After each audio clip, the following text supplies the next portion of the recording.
Welcome to the Story Lovers Club. Today's story is about Ebony, a woman who found love in the unlikeliest of places, but her past threatens to destroy it all.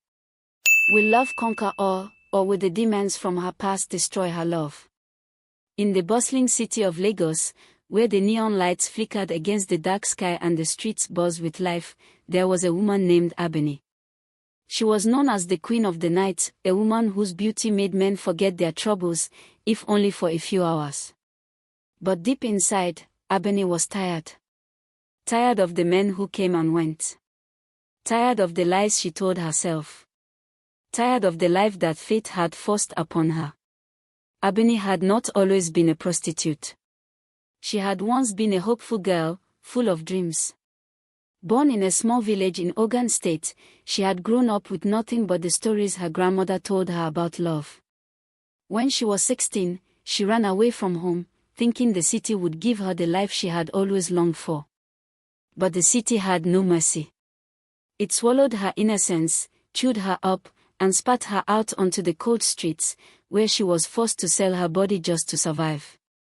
One humid evening, as Ebony stood by the roadside, waiting for the next customer, a black Toyota Camry slowed down beside her. The driver, a man in his mid-30s with a well-trimmed beard and kind eyes, rolled down the window. "How much for the night?" he asked. Ebony studied him. He wasn't like the usual men, those with desperate eyes and hungry hands. Something about him felt different. 15,000 naira, she replied flatly. "Get in," he said. Inside the car, the man introduced himself. His name was Emeka, a businessman who owned an electronics store in the city. Unlike other men who only wanted her body, Emeka was strangely curious about her life. "What's a beautiful woman like you doing on the streets?" he asked. Ebony laughed bitterly. "Surviving." That night, Emeka didn't touch her. Instead, he talked to her. He asked about her past, her dreams, her pain. He listened in a way no man ever had before. When morning came, he paid her the money and said, "You deserve better, Ebony." She scoffed. "There is no better for someone like me." But he only smiled. "Maybe there is." Emeka kept coming back. Night after night, he would pick her up, but he never asked for her body. He took her to restaurants instead of hotel rooms, bought her gifts she didn't ask for, and treated her like a woman, not an object. At first, Ebony thought he was playing some kind of sick game. But as weeks turned into months, she realized something shocking: Emeka loved her. "You don't have to do this anymore," he told her one evening. "Come live with me. Let me take care of you." Ebony's heart raced. Could she really leave this life behind? Could she trust this man? After much hesitation, she agreed. Living with Emeka was like stepping into another world. He bought her beautiful clothes, encouraged her to go back to school, and showered her with a kind of love she had never known. For the first time in years, Ebony felt human. But happiness, she soon learned, was a fragile thing.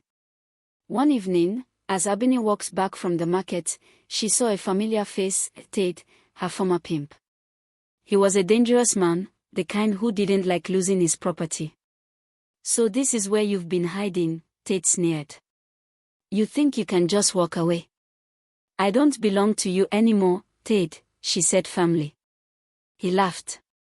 "That's not how it works, Ebony. You owe me.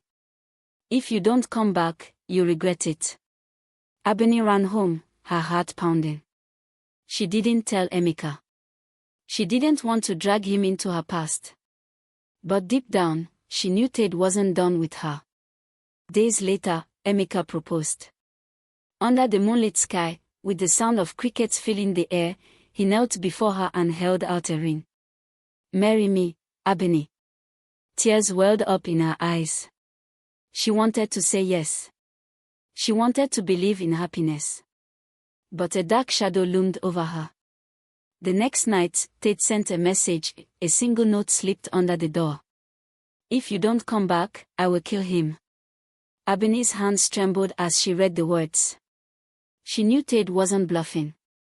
He had killed before. She had two choices: run away and leave the only man who had ever loved her, or stay and watch Emeka die. That night, Ebony made her decision. She left without a word.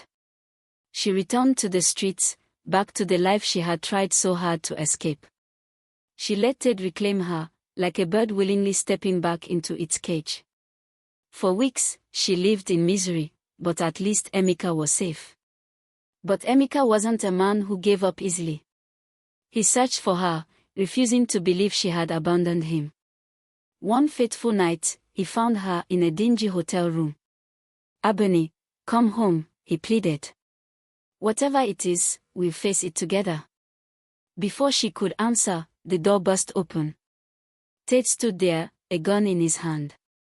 "I warned you, Ebony," he snarled. Time slowed. A single gunshot echoed through the room.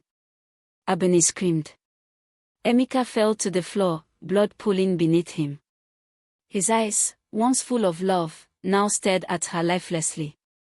Ted smirked. "Now you really have nothing." Rage and grief consumed Ebony. Without thinking, she grabbed a broken bottle from the floor and drove it into Ted's chest. He gasped, staggered back, and collapsed. The room was silent, except for Ebony's ragged breathing.